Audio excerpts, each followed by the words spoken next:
After setting off a trap, you can hear the drums beating in the distance. You realize that the denizens of this tomb are now aware of your presence.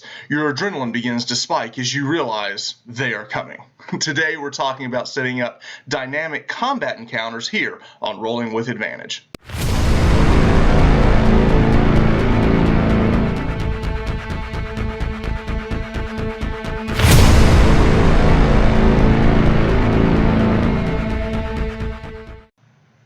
Today we're going to be looking at how to build a dynamic combat encounter. Something that your players will really truly remember is the set that you have built for this encounter.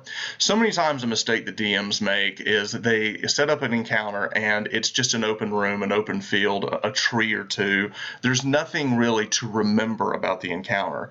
Even if you don't have the minis and the terrain and all the fun, toys to play it out on your table, just simply drawing it out on, a big piece of paper or something and drawing in where the cover is will help the players imagine, okay, I need to hide behind this, I need to jump on top of this. Help create a more dynamic setting for your combat encounter. So using the reference of the Mines of Moria combat sequence, which I believe is a perfect example of how a D&D encounter should run, we're going to take a look at our 5 heroes in this tomb.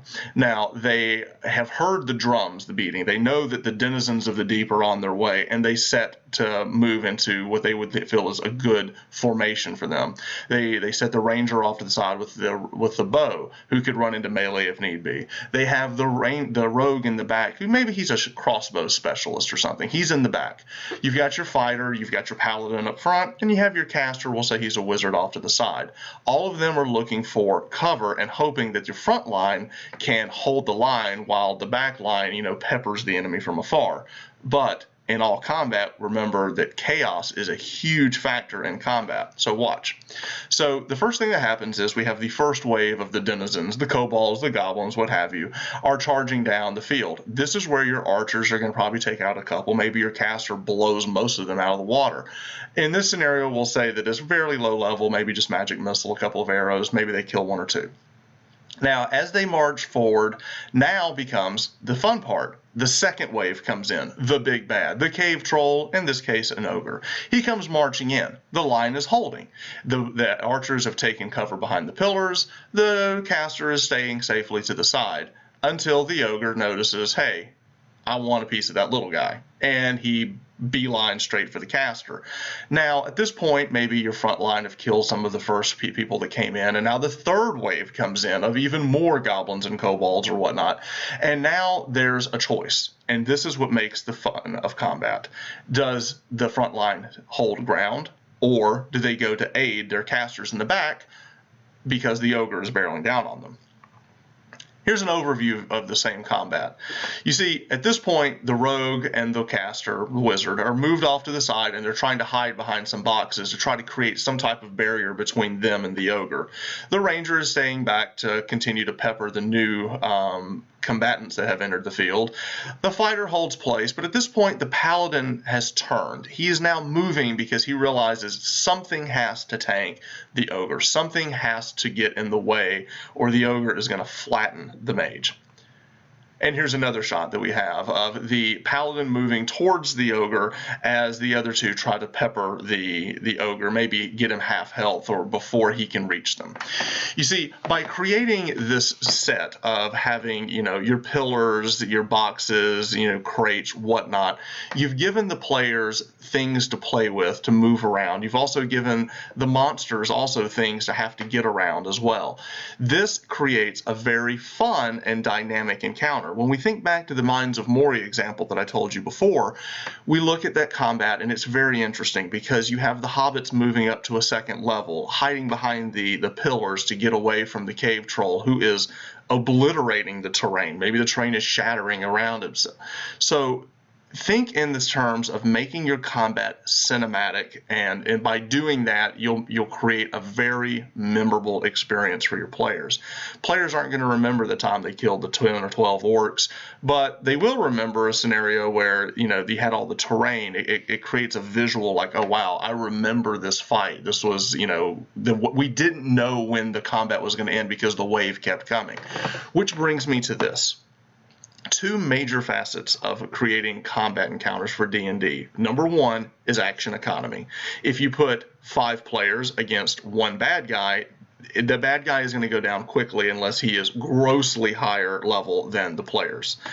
In the same sense, we have to take a look at the fact in this scenario we had multiple waves of orcs and goblins or whatnot, and this way we didn't overly out of balance the action economy. They were able to fight off, about the same number of actions, and once they killed the lower hit point monsters, they just replenished as more and more waves came in. This is how you kind of balance a combat out. If I'll see so many times on forums and on Reddit, people go, my players are just obliterating every encounter that I throw at them, send waves. They take out the first, bring more in. A new challenger appears. This is a great example of this, where we had the first wave, we had the ogre, we had the third wave. Now we get to the second thing that's the most important thing to think about when designing D&D encounters, and that is resource management. If you run a game where the combat is one big combat, everyone blows everything that they have, and then they take a long rest, they are going to most likely obliterate everything that you throw at them. However, if you say, in this case, we think about the Mines of Moria example, they didn't have time to take a rest. They had to run. They had to get out because they had no idea how many hundreds of these things were coming for them. So they had to run as fast as they could through the dungeon and get out. Then we run into the second thing where they got surrounded by the goblins. Then the Balrog shows up, and then they have the skill challenge of them trying to get over the chasm, and then the rocks falling, the archers shooting at them from above. All of this was one long encounter, and they had to use up their resources. So think about this in the D&D sense. Give them a short rest here and there, but not necessarily a long rest between encounters. By doing so, you're going to make the players, really think about, when do I want to use this spell? When do I want to use this ability? And then maybe they'll get to a point where they're, let's blow everything up to kill the cave troll. Well, that's great. But what are you going to do about the next thing that they don't even know what it is? They're going to be holding some things back, and that creates a lot of strategy and fun when you're designing encounters. So this is just a basic tutorial on how to visualize the encounter itself. I'd love to hear some feedback of maybe some things that you've employed in your games to make combat more dynamic. Weather effects or changing the environment and things of that nature. Also great examples of how to make dynamic combat. So if you like this kind of content, you'd like to see more, I'd appreciate if you'd like and subscribe to the channel. Also, we'll have a link to the Discord that we have if you want to join our community and continue this conversation online. That'll be in the description below. And as always, keep rolling with advantage. Thanks.